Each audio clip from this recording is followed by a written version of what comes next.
Hello, my name is Rich Howard, owner of Architectural Builder Supply, and this video is to bring you a closer look at the Pemko H200 series sliding door kits.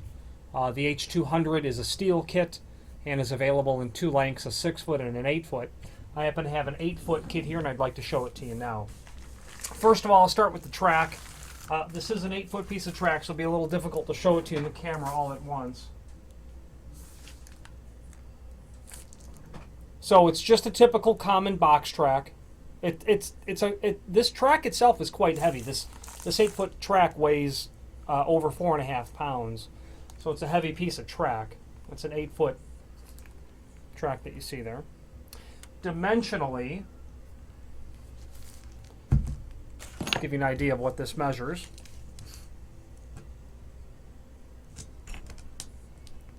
It's basically 1 5/16 inches wide,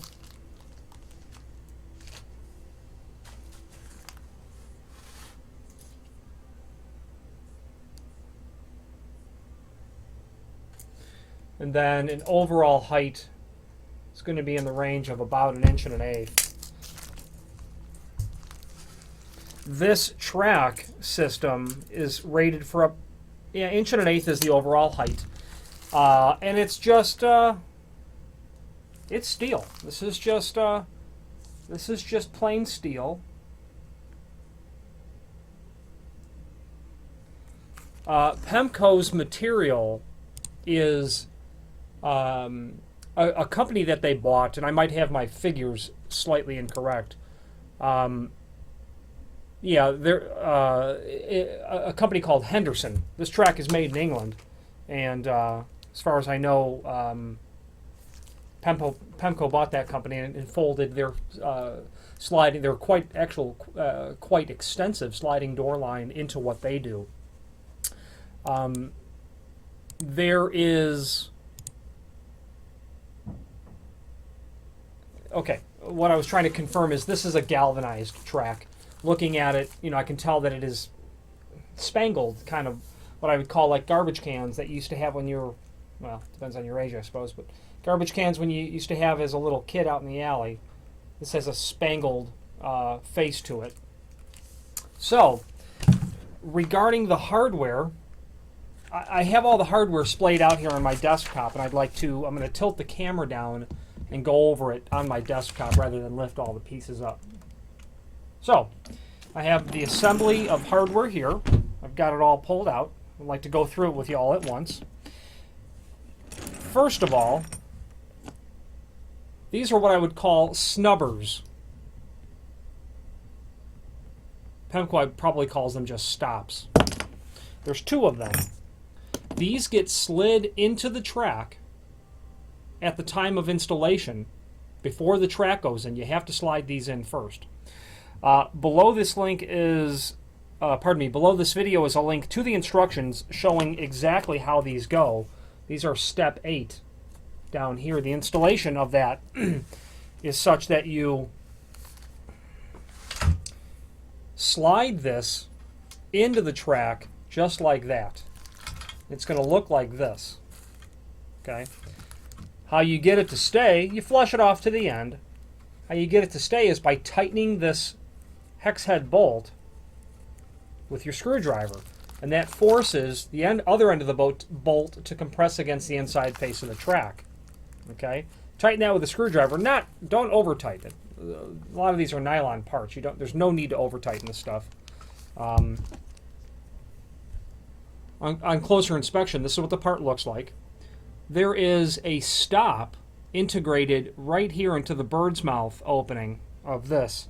And how that works is, jumping, I guess, ahead of ourselves, when the wheel comes into contact with the stop, it will slightly hold like that and compress against that rubberized piece that's there. Okay. This material is white and the glare from the overhead light is not doing us any justice. But that's how the stops or snubbers would go in. They call it a retaining stop, which is, I think, a real good name for it, because it does retain the item in its position. Okay, so that's in there nice and tight. Actually, I'd like to remove it. Okay, there we go. Now, moving on to the next part of this assembly. Got your two retaining stops. Okay, we'll put those aside. Those have to go in first before you install your track. Otherwise, well, not always. If this is a surface mount application, you'll be able to get the retaining stops into the track. But if it's a pocket installation, put them in first. Slide them in first. Just slide them in. Obviously, the bird's mouth has to go in first. Slide them into the track. They won't go anywhere. One will have to go in this way. Okay. Then the other has to go in. So slide them in so that they are like this, in this orientation. One has to be at each end of the track. Okay, enough with that. Now, let's move on to the brackets that you hang on the top of the doors. Here they are. 2 brackets. Then you're going to have your bolts. Pardon me, your round head brass-colored screws that hold them onto the top of your doors. Okay? 1 3/8, 1 3/4 doors. I see no problem with either of those working. Okay? These basically get mounted to the top of the doors as shown in step 3. Right here, step 3. Okay? Put them on in the same orientation with the mouth of it. Put both of them on. Don't install them this way. Install them both this way. You've got a dimension there of 5.5 inch per the instructions. Follow that guideline. Some people have said, hey, I want to hang a real heavy door, so give me 3 hangers. I want 1 extra hanger. No, that never works. Inevitably, there's binding in the door if you try to add 1 additional hanger. So if you're thinking that, it doesn't work. It works in theory. It doesn't work in practice. Now, moving on from there, we're going to be left with our the business end of these sorts of kits.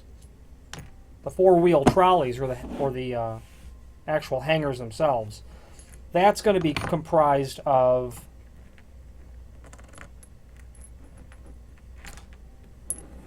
these components.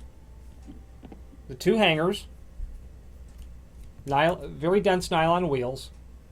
Okay, and again, these trolleys are rated for 200 pounds per pair. So this system is going to hang a very heavy door. A typical 3070 solid core 1 3/4 oak door. You're probably looking at 6.5 pounds per square foot. So 3 times 21, you got 3 times 7, you got 21 square feet times 6.5.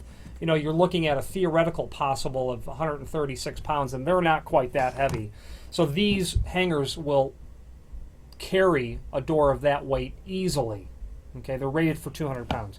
Now, how these work is I'll put 1 hanger aside so that we're not looking at too much stuff at one time. Okay, you've got this attached to the top of the door. You're going to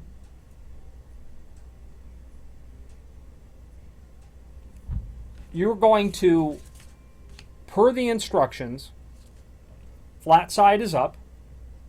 You can see that it's not symmetrical. Flat side is up. You're going to insert the bolt.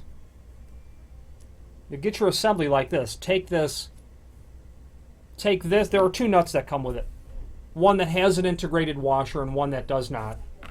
So get the one with the washer threaded down first. Okay? Then after that,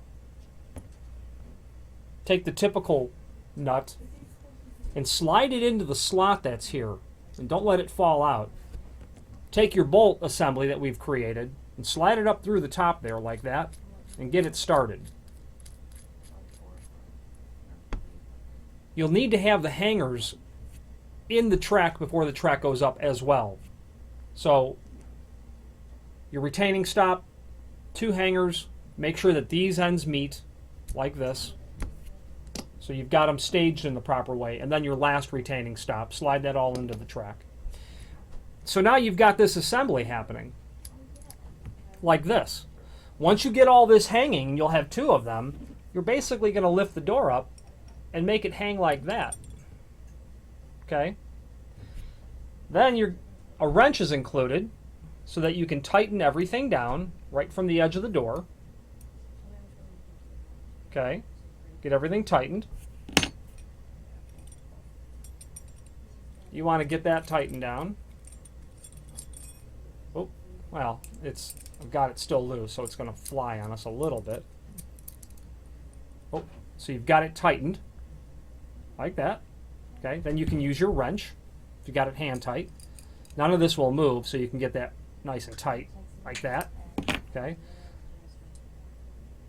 You can also loosen this, then tighten this bolt to draw the height of the door up higher or lower into so that the door is level and plumb, obviously.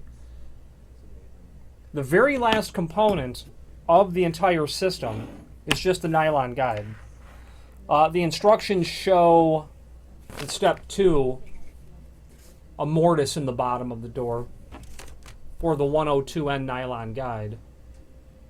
These work real well, provided that your door is not excessively warped. Sometimes that's a problem on excessively warped doors. Okay. Then 4 screws to secure it down to the top of the floor. There are some optional pieces of hardware that can be used. They are namely the face brackets, the 281s, if you want to surface mount the track. Okay. And by the way, screws are not included to attach the track to the header. You can also change the style of bottom guide with this number 94. You can also get that 94X. You can also buy a U-channel track that gets mortised into the bottom of the door. And there's even a surface mount version of that as well, but those pieces are far less common. Regarding the instructions, the last thing I'd like to say here is a little bit of math for you in terms of what sort of rough opening you have to be creating for this. And of course, these tracks can be cut down to any length that you really need. If you had to have them longer than 8 foot, you'd be looking at an aluminum version of track. If you have any questions on the Pemko H200/6 or 8 sliding door track, steel track, or any other Pemko product, please feel free to reach out to us. Thank you.